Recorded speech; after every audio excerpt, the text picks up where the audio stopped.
While most which analyze this poem focus on the speaker and his lost love and the spiraling journey of grief on which he went, I find myself fascinated with and drawn to the dark fowl who sat with him through his lonely vigil.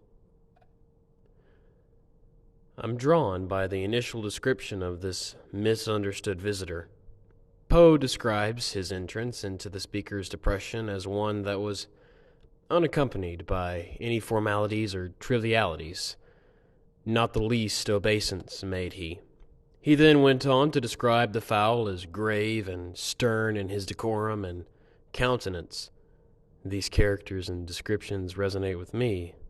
I've often heard them of myself from my friends, describing me as a grumpy old man or a stern Puritan. It is true that I care deeply for my friends, so that I feel an obligation when I see them engaged in some activity or relationship that is hurtful to warn them. The speaker in the poem is at first amused at the raven, specifically by the grave and stern decorum of the countenance it wore. Often the first reaction I get is one of amusement at my graveness, and followed shortly by gratitude for the company. Sadly, like in the poem, neither of these reactions last very long. These feelings are soon followed by a concern that I may leave them, similar to the speaker wondering if I'm really engaged on their journey of grief, or if I will become distracted and leave them alone. Till I scarcely more than muttered, "Other friends have flown before. On the morrow he will leave me as my hopes have flown before." So as the raven says, so I say, nevermore.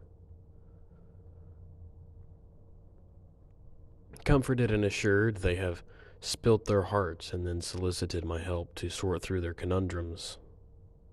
And with their heart poured out, it becomes my turn to find something in me to give them, some advice, some condolences, some guidance toward a better future.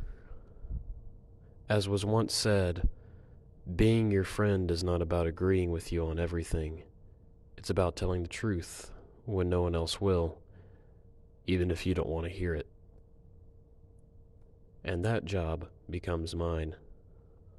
For reality is a difficult thing to grasp, not because it's complex, but because it's harsh.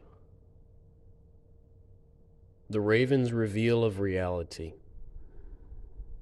Conversations waver, ebbing and flowing, but a conversation that is to be helpful must be guided by a principle.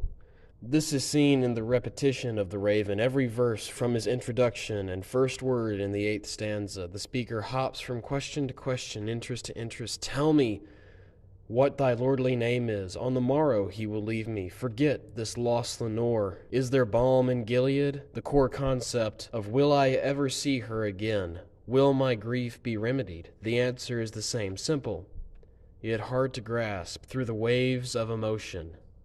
Nevermore. This repetition eventually breaks our speaker, no matter what he requests.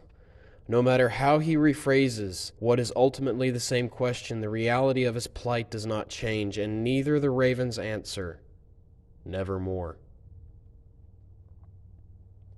The raven's response is constant, unchanging, as the reality of the lost love he is presenting. There is no going back. She's gone. The old bird refusing to imply anything different. When sharing the condolences of a situation or event with friends, I find myself sharing in their emotion, empathizing, but nonetheless returning them to reality. I can allow my wheels to grind and turn. I can spend hours weeping by their side with them. I can even dream with them of what could have been, foretell a story with high accuracy, yet one that will never happen, one that cannot be acted upon. What good does this do?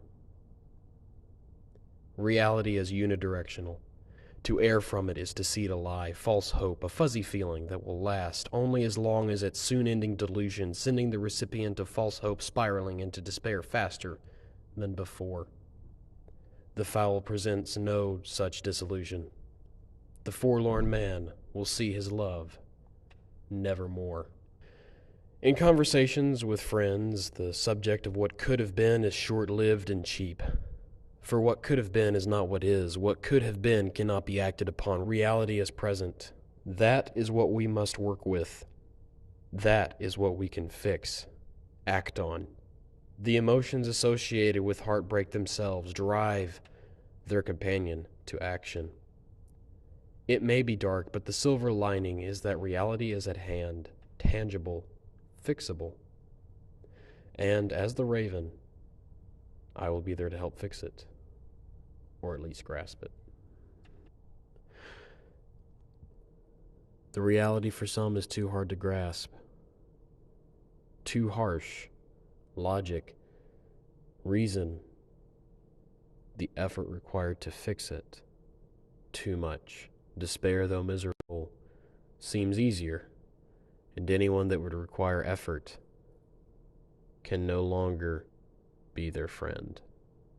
And as such, when my raw truth and rationale does not satisfy, my solution cast aside as if they enjoy their grief more than a better alternative, I'm rejected, along with my admonishments.